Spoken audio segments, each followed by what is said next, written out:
দেখো আজকে কথা বলবো এসএলএসটি ইতিহাস বই আরামবাগ বুক হাউস থেকে বইটি প্রকাশিত হয়েছে। এই বইটির কথা তোমরা বেশ কিছুদিন যাবত আমাকে এসএমএস করেছিলে বা অনেকেই কিন্তু ফোন করেছো ইতিমধ্যে যে এই বইটির একটা রিভিউ আনার জন্য। তো ফাইনালি বইটি নিয়ে আজকে আলোচনা করব, কি কি বইটির প্রেজেন্টেশন রয়েছে, কারা কারা তোমরা এই বইটি নেবে এবং ভেতরে যা যা তথ্য রয়েছে সব এই ভিডিওর মাধ্যমে তোমাদের সাথে আমি তুলে ধরবো। অবশ্যই ভিডিওটি শেষ পর্যন্ত দেখো এসএলএসটি ইতিহাস বই। এই বইটির মধ্যে তোমরা পাবে টপিক ওয়াইজ স্টাডি ম্যাটেরিয়াল, 60টা practice set, last 17 years WB SLST PYQ papers, MSc 9, 10, 11, 12 PYQ papers. Arambagh book house থেকে বইটি প্রকাশিত হয়েছে। সম্পাদনায় রয়েছে ডক্টর সত্য সৌরভ জানা, ডক্টর তন্ময় নায়েক। বইটির যে প্রথমে থিকনেসটা যদি দেখাই, থিকনেসটা দেখো খুব একটা মোটাও নয়, খুব একটা পাতলাও একটা বই নয়, যথেষ্ট স্ট্যান্ডার্ড লেভেলেরই কিন্তু একটা থিকনেসটা তোমরা বইটিতে পাবে। এবং বইটির যদি ব্যাক সাইডটা দেখাই, ব্যাক সাইডটা ঠিক এইরকম কালারফুল তোমরা দেখতে পাবে। এবং পরে যদি বলি যে বইটির পেজ কোয়ালিটি বা বাইন্ডিং কোয়ালিটির কথা, তাহলে পেজ কোয়ালিটির কথা যদি বলি, পেজ কোয়ালিটি যথেষ্ট ভালো রয়েছে। তো এইরকম যে পেজ কোয়ালিটিগুলো রয়েছে তোমরা অন্যান্য পাবলিশারের যে বইগুলো বেরিয়ে থাকে সেই বইগুলোতে কিন্তু তোমরা এই পেজ কোয়ালিটিটা পাবে না। তোমরা যখন হাতে দেখবে তো সেটা কিন্তু তোমরা বুঝতে পারবে যে পেজ কোয়ালিটি বা বাইন্ডিং কোয়ালিটি কিন্তু অনেকটাই ভালো রয়েছে। দেখো এখন ধীরে ধীরে আসি যে কন্টেন্টের কথায় কি কি এই বইটির বিষয়বস্তু রয়েছে। বা আর একটা কথা, তোমরা যারা এই বইটি অনলাইন থেকে পারচেস করবে সেক্ষেত্রে আমি অনলাইন পারচেস লিঙ্ক দিয়ে রাখছি, সেখান থেকে তোমরা পারচেস করতে পারবে। বা যদি মনে করো যে তোমরা অফলাইনে বা অনলাইনে আমাদের কাছ থেকে সংগ্রহ করবে, তাহলে স্ক্রিনে দেখো নাম্বার রয়েছে, সেখানে তোমরা কন্ট্যাক্ট করো, বইটা কিন্তু তোমরা বাড়িতে বসে অর্ডার করতে পারবে। দেখো প্রথমে রয়েছে ভারতীয় সংবিধান, ভারতীয় সংবিধানের প্রস্তাবনা, ভারতীয় নাগরিকের মৌলিক অধিকার, যেটা রয়েছে 14 থেকে 30, 32 এবং 226 নম্বর। এখানে কিছু একটা ধারণা রয়েছে। তো এটি ইতিহাস বই, প্রথমেই তোমরা সংবিধানের কথা বলে একটু চিন্তিত হয়ে যেও না। তো তারপরে তোমরা এই বইটির মধ্যে পাবে যে ছোট ছোট দুটো একটা গল্প, একটা রয়েছে এটা গল্প হলেও পারতো, আর একটা রয়েছে তোমার দড়ি ধরে মারোটান রাজা হবে খান খান। তো ইতিহাস এই আরামবাগ বুক হাউস থেকে এই ধরনের তোমরা দুটো কিটগুলো পাবে।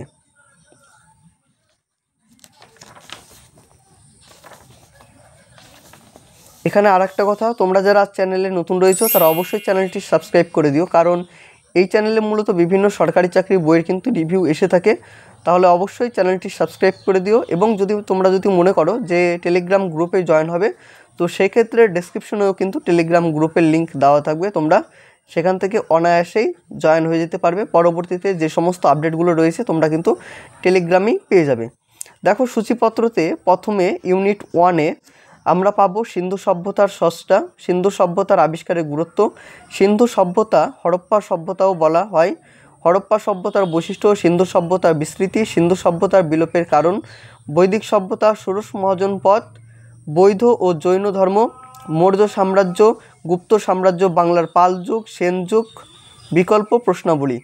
তারপরে যেটা একটা ইউনিক বিষয় সেটা হচ্ছে সিন্ধু সভ্যতার স্রষ্টা যে অধ্যায়টা রয়েছে, এই অধ্যায়ের শেষে কিন্তু তোমরা MCQ প্র্যাকটিস করার জন্য পেয়ে যাবে, বা প্রশ্নোত্তর কিন্তু বইটিতে রয়েছে। প্রত্যেকটি অধ্যায়ের শেষে কিন্তু তোমরা এই বিষয়গুলো পেয়ে যাবে। ইউনিট 2-তে থাকছে সুলতানি শাসনকাল 1206 থেকে 1526 খ্রিস্টাব্দে, দাস বংশ 1206 থেকে 1290 খ্রিস্টাব্দে, ইলতুৎমিশ খলজি বংশ 1290 থেকে 1320 খ্রিস্টাব্দে, তুগলক বংশ 1320 থেকে 1411 খ্রিস্টাব্দে, বিকল্প প্রশ্নাবলী। ইউনিট 3-তে মুঘল যুগ 1526 থেকে 1707 খ্রিস্টাব্দে, বাবর, শেরশাহ, মোহাম্মদ ঘুরি, আকবর, বিকল্প প্রশ্নাবলী। ইউনিট 4-এ থাকছে জাহাঙ্গীর এবং শাসনকাল, শিবাজি, মারাঠা শক্তি, বালাজি, বাজিরাও, মুঘল সাম্রাজ্য, বিকল্প প্রশ্নাবলী। ইউনিট 5-এ থাকছে পলাশির যুদ্ধ, বক্সারের যুদ্ধ, দেওয়ানি প্রথা, মহীশূর এবং মহারাষ্ট্রের ব্রিটিশ শক্তি আগ্রাসন, অধীনতামূলক মিত্রতা নীতি, সপ্তবিলোপ নীতি, পাঞ্জাবের অন্তর্ভুক্তিকরণ, ভারতের ব্রিটিশ কোম্পানির উপনিবেশিক শাসন, বিকল্প প্রশ্নাবলী। ইউনিট 6-এ থাকছে ফরাজি আন্দোলন, ওয়াহাবি আন্দোলন, তিতুমির, সাঁওতাল বিদ্রোহ, মহাবিদ্রোহ 1857, ভারতে পাশ্চাত্য শিক্ষা বিস্তারে রামমোহন রায়, ইয়ং বেঙ্গল ডিরোজিও, বিদ্যাসাগর, জাতীয় চেতনার উন্মেষ, ভারতীয় জাতীয় কংগ্রেসের প্রতিষ্ঠার উদ্দেশ্য, পটভূমি, ঐতিহাসিক ওয়েডওয়ান এর মত, মার্ক্সবাদের মত, অন্যান্য সংস্কার, চরমপন্থীর উত্থান, বিকল্প প্রশ্নাবলী। ইউনিট 7-এ থাকছে ভারতের জাতীয় রাজনীতি, চরমপন্থার উত্থান, বঙ্গভঙ্গ বিরোধী আন্দোলনের প্রসার, সামাজিক ভিত্তি, Carlyle circular, anti Carlyle society স্থাপন, স্বদেশী আন্দোলন, গান্ধী এবং ভারতীয় জাতীয়তাবাদ, অসহযোগ আন্দোলন, আইন অমান্য আন্দোলন, ভারত ছাড় আন্দোলন, মুসলিম লীগ, পাকিস্তান প্রস্তাব, ভারত বিভাজন এবং স্বাধীনতা অর্জন, বিকল্প প্রশ্নাবলী। ইউনিট 8-এ রয়েছে ইউনিট 9, ইউনিট 10। তারপরে থাকছে অতিরিক্ত গুরুত্বপূর্ণ প্রশ্নাবলী 185 পাতা থেকে 226 পাতা পর্যন্ত। পারফেক্ট প্র্যাকটিস সেট 1 থেকে 60, টোটাল 60টা প্র্যাকটিস সেট তোমরা পাবে। তারপরে রয়েছে PYQ 1999 থেকে 2016 পর্যন্ত যতগুলো PYQ রয়েছে প্রত্যেকটি PYQ তোমরা পেয়ে যাবে। ইউনিট 1-এ দেখো সিন্ধু সভ্যতা, এটা কিন্তু একটা ডেসক্রিপটিভ বই, প্রথমেই বলে রাখছি। তো দেখো সিন্ধু সভ্যতা থেকে এমনভাবে সাজানো রয়েছে, যেটা হচ্ছে 1875 খ্রিস্টাব্দে ইংরেজ প্রত্নতত্ত্ববিদ কানিংহাম ইয়াবতী নদী তীরে হরপ্পা লিপি সম্মিলিত একটি শিলমোহর সন্ধান পান। এরপর 1922 খ্রিস্টাব্দে খ্যাতনামা বাঙালি প্রত্নতত্ত্ববিদ রাখালদাস বন্দ্যোপাধ্যায় বর্তমান সিন্ধু প্রদেশের অন্তর্গত লারকানা জেলায় মহেঞ্জোদারো নামক একটি স্থানে এর ধ্বংসস্তূপ সন্ধান পায়। ওই বছরই অপর প্রত্নতত্ত্ববিদ দয়ারাম সাহানি পাঞ্জাবের মন্টগোরামি জেলায় হরপ্পা নামক স্থানে এই ধরনের ধ্বংসাবশেষ আবিষ্কার করেন। এই আবিষ্কারগুলি ফলশ্রুতি হিসাবে ভারতীয় প্রত্নতত্ত্ব বিভাগের তদানীন্তন অধিকর্তা স্যার জন মার্শালের তত্ত্বাবধানে মহেঞ্জোদারো ও হরপ্পা খনন কাজ শুরু হয়। সিন্ধু সভ্যতার স্রষ্টা তোমরা দেখতে পাবে পরপর সাজানো রয়েছে সিন্ধু সভ্যতার আবিষ্কারের গুরুত্ব। তো আরামবাগ বুক হাউস থেকে যেটা তোমার আগে বেরিয়েছিল পল সায়েন্স, যেটা বইটা তোমরা অনেকেই কিন্তু সেই বইটা পছন্দ করেছো বা তোমরা কিন্তু জানো যে বইগুলোর প্রেজেন্টেশন কতটা ভালো হয়ে থাকে। ঠিক একই কিন্তু তোমার এই SLST ইতিহাস বইটা যেটা বেরিয়েছে ঠিক একই রকম বা একই ধাঁচেরই কিন্তু তোমরা বইটা পেয়ে যাবে, সেটা নিয়ে কোনো সমস্যা হবে না আশা করি কারোই। দেখো বৈদিক সভ্যতা 1900 থেকে 600 খ্রিস্টপূর্বাব্দে আর্য সমাজ জীবন, পরিবার প্রথা, নারীর স্থান, বিবাহ বিধি, পোশাক পরিচ্ছদ, বর্ণাশ্রম, ব্রাহ্মণ ক্ষত্রিয়। যেমন ব্রাহ্মণ এদের কাজ ছিল যাজন, অধ্যয়ন এবং অধ্যাপনা। ক্ষত্রিয় এদের কাজ ছিল রাজ্য জয়, রাজ্য শাসন, দেশ রক্ষা। আর্যদের কাছে সর্বাপেক্ষা মূল্যবান ছিল গরু বা গো সম্পদ, তাই গরুকে রক্ষার জন্য এদের প্রধান কাজ ছিল। বৈশ্যদের কী কাজ ছিল, শূদ্রদের কী কাজ ছিল, চতুরাশ্রম কাদের বলা হয়, প্রত্যেকটি কিন্তু থাকছে।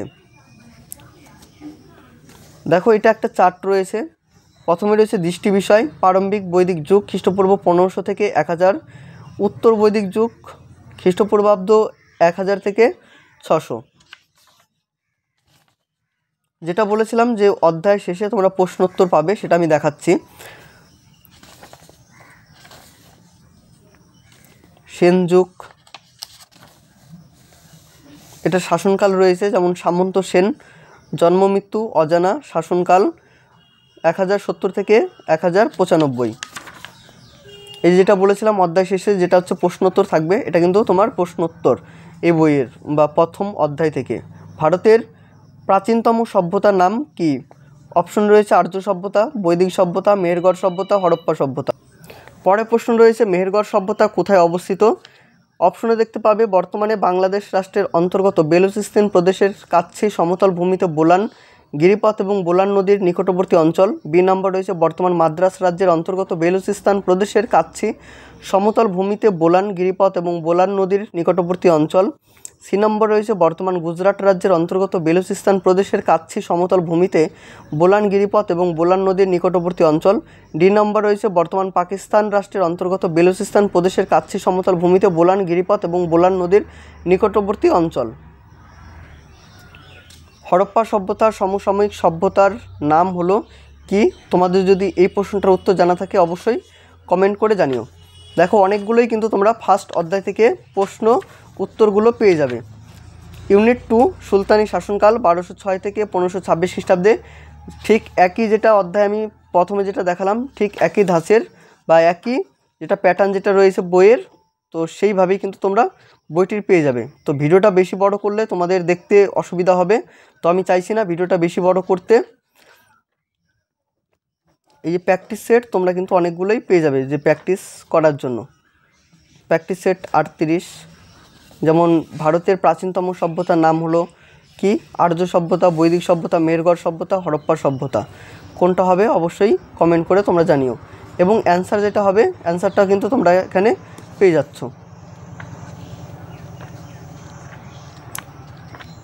তো শেষে প্র্যাকটিস সেট রয়েছে এবং হচ্ছে PYQ রয়েছে, এবং PYQ যেটা রয়েছে সেটারও কিন্তু তোমরা প্রশ্নোত্তরগুলো পেয়ে যাবে। যেমন হচ্ছে অন্ধকূপ হত্যা বলতে কি বোঝায় সেটা কিন্তু এখানে রয়েছে। তারপর রয়েছে বাংলাদেশে ওয়াহাবি আন্দোলন কে নেতৃত্ব দিয়েছিল, কিভাবে তার মৃত্যু হয়, রাজা রামমোহন রায়কে আধুনিক ভারতের জনক কেন বলা হয়, জালিয়ানওয়ালাবাগ হত্যাকাণ্ড কী। তো এই ধরনের প্রশ্নোত্তরগুলো কিন্তু তোমরা এখানে ঠিক ডেসক্রিপটিভ প্যাটার্নেই উত্তরগুলো পেয়ে যাবে। তো ভিডিওটা আমি বেশি বড় করছি না, তোমাদের দেখার সুবিধার্থে। কিছু যদি এই বইটির নিয়ে প্রশ্ন থেকে থাকে তোমাদের মনে, তাহলে অবশ্যই তোমরা নিঃসন্দেহে কমেন্ট করে জানিও, আমি রিপ্লাই করে বলে দেব। বা তোমাদের আরও কিছু যদি বিষয় দেখার বাকি থাকে তাহলে অবশ্যই তোমরা কমেন্ট করে জানিও, সেটাও কিন্তু আমি পরবর্তীতে দেখিয়ে দেব। তো ভিডিওটা আজ এই পর্যন্তই থাকছে, দেখা হচ্ছে অন্য কোনো ভিডিওতে। ততক্ষণ পর্যন্ত সকলে অনেক ভালো থেকো, সুস্থ থেকো।